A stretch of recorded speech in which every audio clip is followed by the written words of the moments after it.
Good morning, and thank you for joining us. Today we're going to be in Hebrews chapter 12.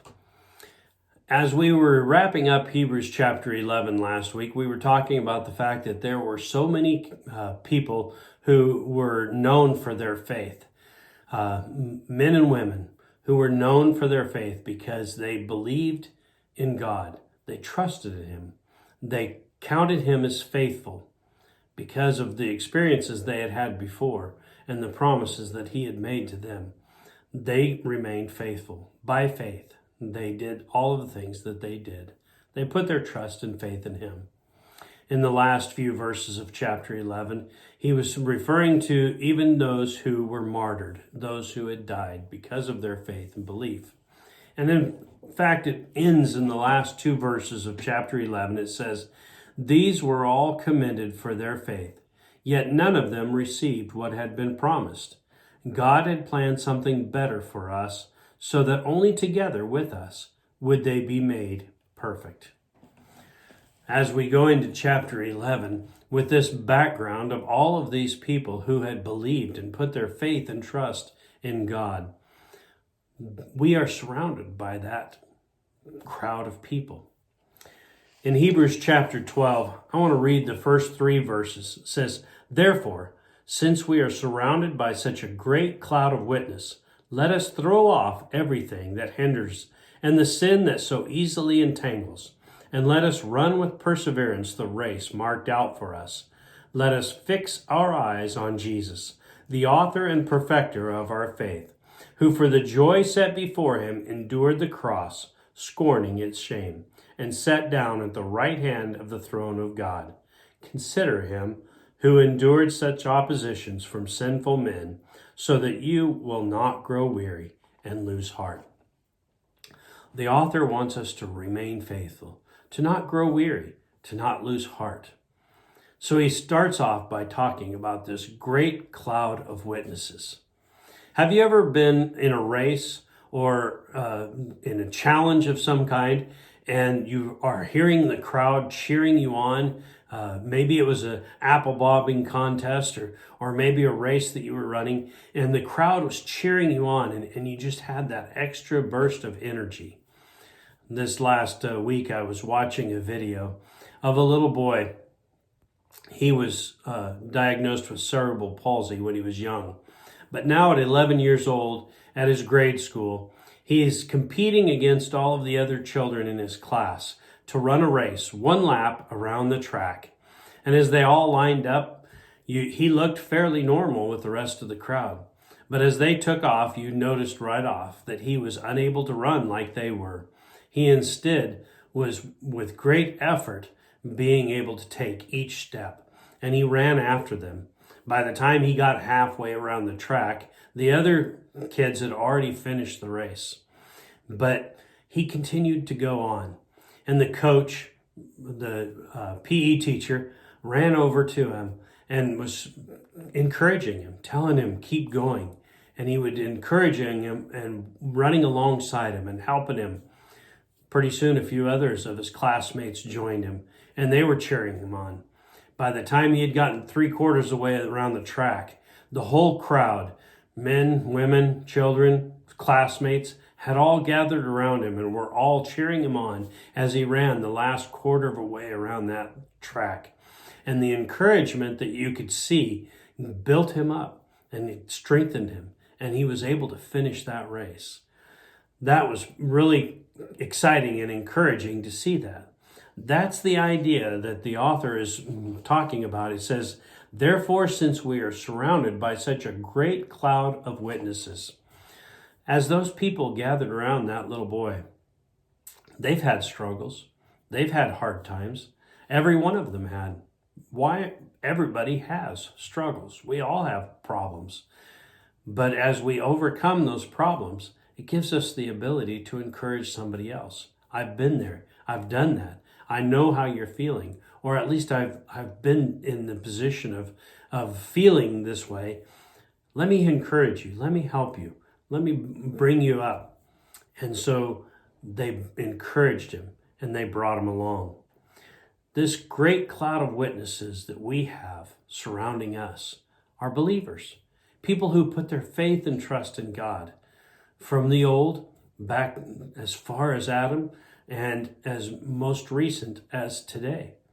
There are people who have gone before us, who have run the race, who have remained faithful, who have done what God had asked them to do, and they are there encouraging us. The idea being that we have so many people who know or have experienced even greater trials than we have. And we can put our hope and trust in God because they themselves are telling us, I did that.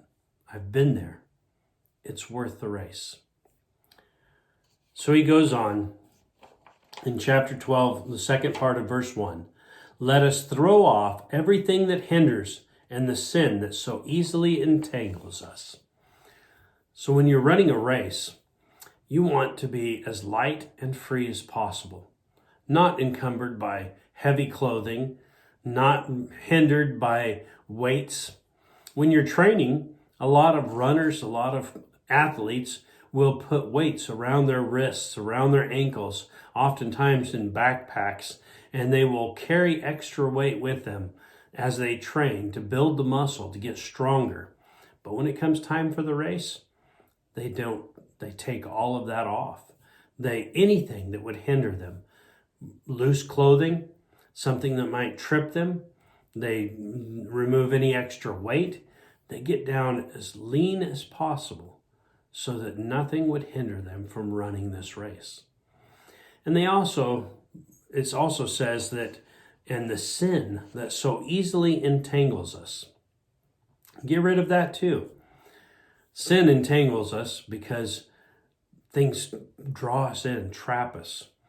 One of the greatest fears of scuba divers is getting caught in old wreckage and even in lines and nets that are under the water. To get trapped in something like that could be deadly.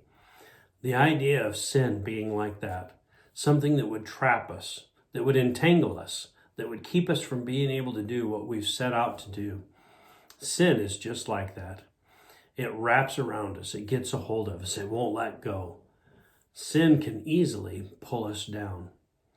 God has given us the ability to be free of sin, to be removed from that sin, and to be able to run the race without that hindrance.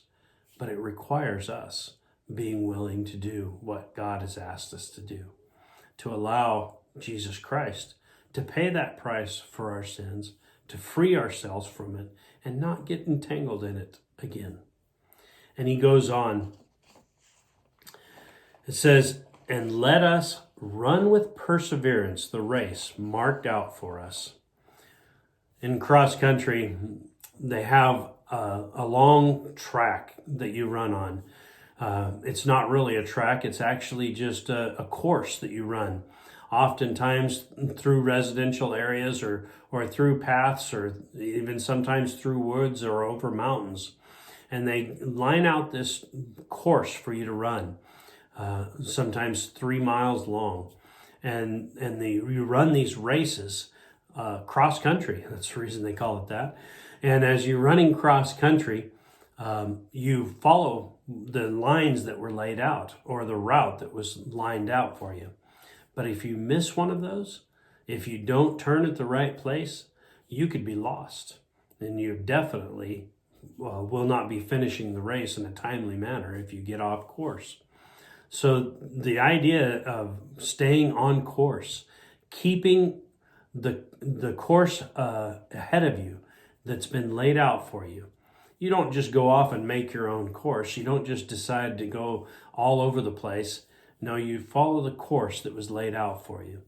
If we are following God, if we are choosing to be servants, followers of Christ, He has laid out a path for us. If we follow that path, then we will be able to finish the race in a timely manner because we are doing what He has asked us to do. So once again, we throw off everything that hinders us. We do not allow sin to entangle us. And we run with perseverance the race that was laid out for us, marked out for us. And then in verse 2, let us fix our eyes on Jesus, the author and perfecter of our faith. This author and perfecter of our faith refers to Jesus being the beginning. He is called the Alpha and the Omega, the beginning and the end. Jesus is the author of all things. In John chapter 1, it says, "In the beginning was the Word, and the Word was with God, and the Word was God." Referring to Jesus, that Word was Jesus. And he was in the beginning, and he was with God, and he was God. And it says that in the next verse that all things were created through him. Jesus was in the beginning. He was the author of all things. If we are willing to follow him, he knows the way. He knows the best way. He knows how to keep us safe and keep us on track. So let us fix our eyes on Jesus, the author and the perfecter of our faith. The idea of the perfecter of our faith is also the end. The idea that our faith will be perfect in the end. It goes back once again to the last verses of chapter 11. When we are all together, we will be made perfect in him. The idea that he is both the beginning and the end, that we have the promises that he has given us. But the next part of verse 2, who for the joy set before him endured the cross, scorning its shame, and sat down at the right hand of the throne of God. There's some debate about these words. What is the joy? Who for the joy set before him endured the cross. Jesus Christ endured the cross for the joy set before him. It goes on to say that he was with God in heaven, that he was at the right hand of God on the throne.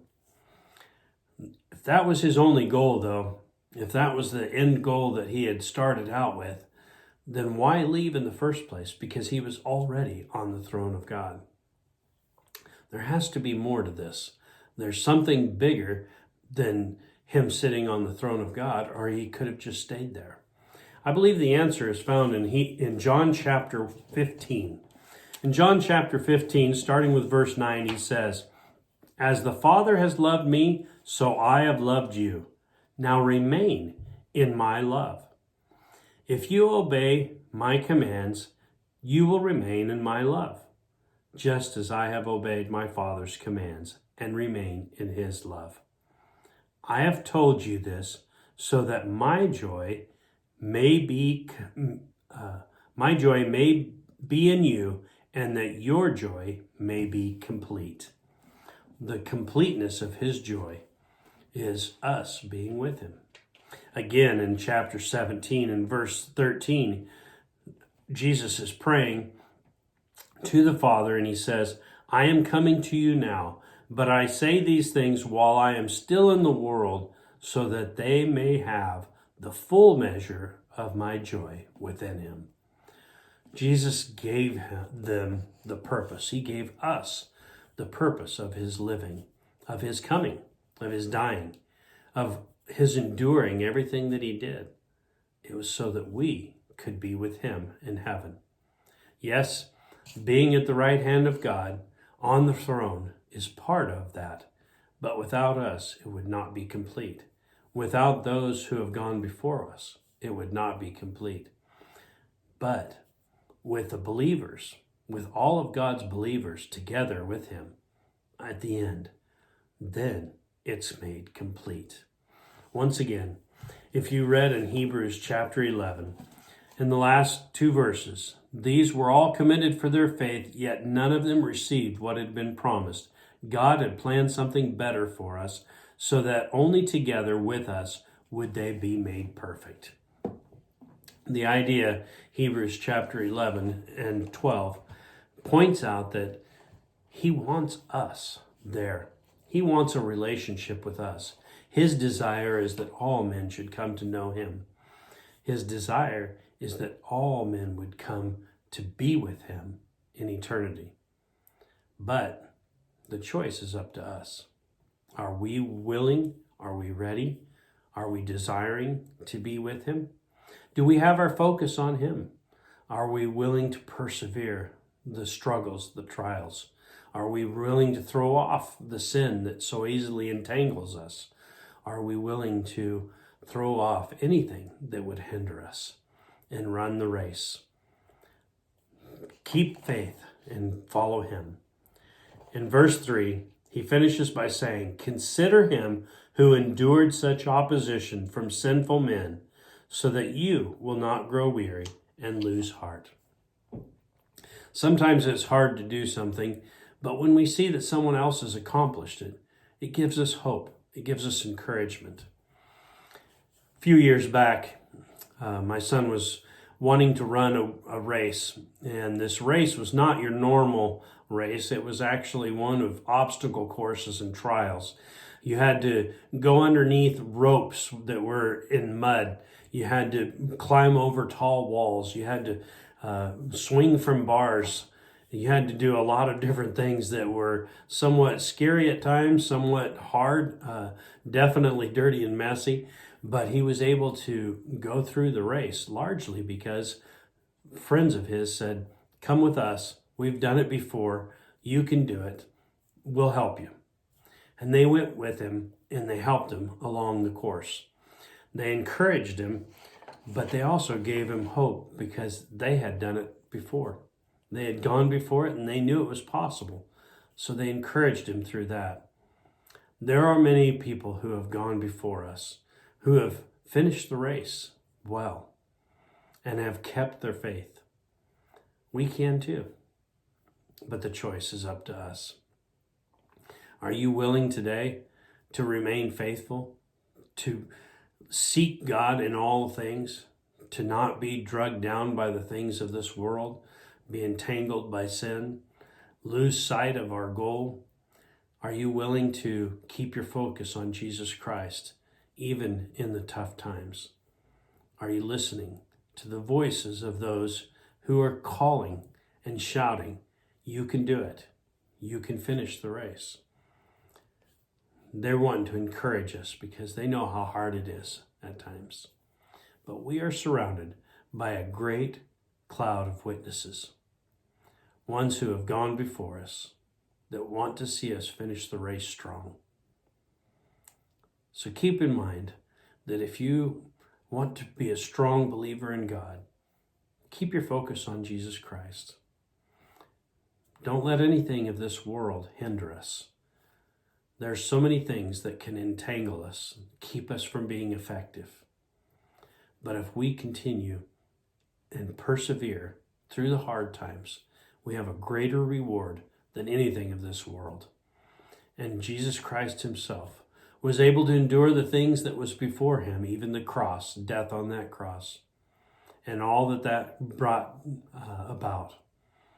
All of these things were done so that we could enjoy a life with him, and that the joy that he desired could be made complete because we would all be there with him, anyone who chose to follow him and do his will.